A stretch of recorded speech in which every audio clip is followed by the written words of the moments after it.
Police are now on the scene of a double murder in Williamsfield, Manchester, where 3 men were shot, 2 fatally, in a drive-by attack. Preliminary reports are that shortly after midday, 4 people traveling in a Mercedes-Benz motorcar were trailed by gunmen to a bar and jerk center in Williamsfield. 3 of the 4 occupants exited the vehicle and were shot as they made their way into the business establishment. The 4th person, who is said to be a woman, escaped unharmed. Police sources say the motorcar was also fired on. Stating that Shane has interest in the remains. Not gonna lie, it tip we off real bad because we're saying, is enough not enough for you? Shane, is enough not enough? You kill her, you left dog for Nyamar, but enough isn't enough. What interest you have in remains? So you can't go take it for the way you all sort of evil. So you can't take it for go join your cult and your lodge where you're in and for go do all manner of evil. Is enough not enough for you? So it tip we off real bad. You understand me? It reached a point where I say, listen, that will never happen under my dead body. Shane will not get my sister remains. I mean, I act surprised. You understand? Because enough is enough, and I care zero what paper say about husband, and I care zero what paper say about legal rights and whatever. Enough is enough, and under my dead body, you not get my sister remains. Right? So at the end of the day, we were still concerned about it because the fact that it came to our attention, it means that it is something that is being thought about, it is something that is being processed, and it has a possibility, right? So it scared we off as well as tip we off real bad. Now, on the 17th of August, that was the 8th, when he said that he has interest in the remains and all of that. On the 17th of August, was when they called my mom to say, well, the decision was made and the remains will be handed over to her, right? So got a relief, not gonna lie. It was a very relieving information or news that we got because it had us at a point, not gonna lie. So it was very, very much relieving for us to get that information that it's gonna be handed over to us, and we just prepare ourselves to go and receive it. Now, when my mom went to the funeral home, as a matter of fact, my mom had to get escort because this is a Jamaica Constabulary force that we're dealing with that has been making this case so complicated and so difficult when it doesn't need to be. So because of that, we were very, very much edgy and we don't trust any of them. So because of that, we had to get bodyguard to say, you know what, just to ensure that you're safe and just to ensure that everything goes accordingly, let's ensure that, this is put in place. When my mom went to the funeral home, that was Morgan's, they said that she owes $100,000 for the storage fee. So my mommy called me and she said them say she owe $100,000 for the storage fee. And I said, storage fee for what? She said they're saying that the remains were handed over a couple weeks back. So because of that, the days are adding up. So my mom and I were saying we're not going to pay that because remember, we were told that the pathologist has to revisit to determine cause of death. It was not handed over to us at this point. It was not our property at this point. So we're not going to pay a dime for no storage fee. You understand? And then my mom and I said, listen, if it is that you're going to charge us from the night that you called to this morning when we pick it up, that is absolutely fine. But we're not going to pay $100,000 for no storage fee when the remains were not handed over to us. And as far as we're concerned, it was not our property. Right? So, and I would agree with Morgan's. They stated that they need to know who is going to be responsible before handing over the remains. And I agree with them 100%. Right? Because no, me need to know how me gonna get my money. So I don't blame them 100%. I don't blame them any at all.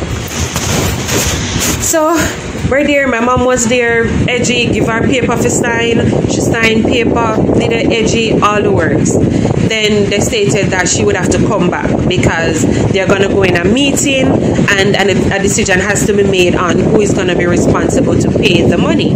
So my mom left and she came back home and whatever. No, The following day, she got a phone call to state that she should prepare herself to go and get the remains because it's going to be handed over to her. My mom sat down, she wait. Nobody don't call her. She made a phone call and they said that they're still awaiting confirmation for her to leave so that she can go and get the remains, right? Up until now, that confirmation has not come across to us, and this is from the 19th of August. From the 19th of August, they are awaiting confirmation for the remains to be handed over to us, and up until now, we have made phone calls. One party did not answer. The other party answered to say that it is out of their hands. So my question is, if it is not in the hands of the JCF, whose hands is it in? You understand me? Because you're gonna say it is out of your hands. So whose hand is it in? We can't understand. We no fathom what one, because you've been dealing with this for such a long time. You understand me? And now it is out of your hands. So whose hands is it in?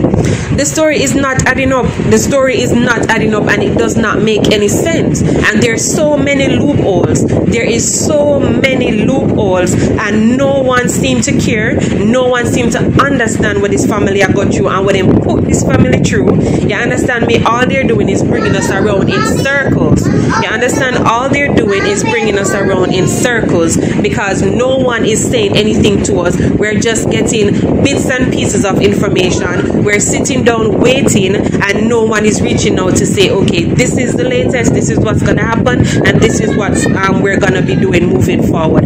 No one has came across to us and given us that information, right? Now I want to add something. My mom called a particular police, and remember, I know the remains was at the Morgan's funeral home, right?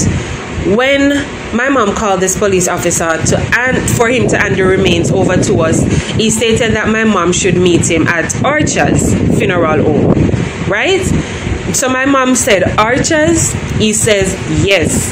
My mom says, Archer's funeral home? I think it was Morgan's. His exact words were, Miss, Archer's. So, yeah, the police are used to Archer's, so why not go to Archer's? And I feel like it was a setup. Because you are the police, you are the investigator, you have the documents to know where the remains were or where the remains are. You not gonna make no mistake and tell me to go somewhere where I am not supposed to go. So again, me gonna ask the police officer there, what was the plan? What was the plan? Why did you want my mother to go to the Archer's funeral home instead of Morgan's? Because you know damn well that it was not at Archer's, it was at Morgan's, because you have the paperwork. You have the paperwork. So what was the intention? Why you wanted her to go to Archer's? Right? Me that like you for answer that. And what was the attitude about? You understand me? You were so unprofessional. My mother is a grieving mother, and I can say grieving now, unlike Shane that was grieving 2 days after my sister went missing. I can now say grieving because it's true and in fact that my sister is dead. My mother is grieving. My mother is torn into a million pieces. You understand me? Yes, she's gonna be upset. Yes, she's gonna be mad because she's a broken mother and she's a broken woman. You had no remorse whatsoever. A man is dead after his head was severed by a machete welding man said to be mentally ill in Red Hill, St. Andrew on Friday morning. The deceased has been identified as Philip Bennett, a construction worker of Walker's Hill in Red Hills. Police report that Bennett was walking along the roadway around 7 a.m. when he was attacked and chopped in the region of the neck by the accused. The incident occurred in the vicinity of the Queen's Bar in Red Hill Square. The accused man reportedly also attacked other persons, including school children, before he was apprehended by police officers. He is now in police custody. The news team will have more information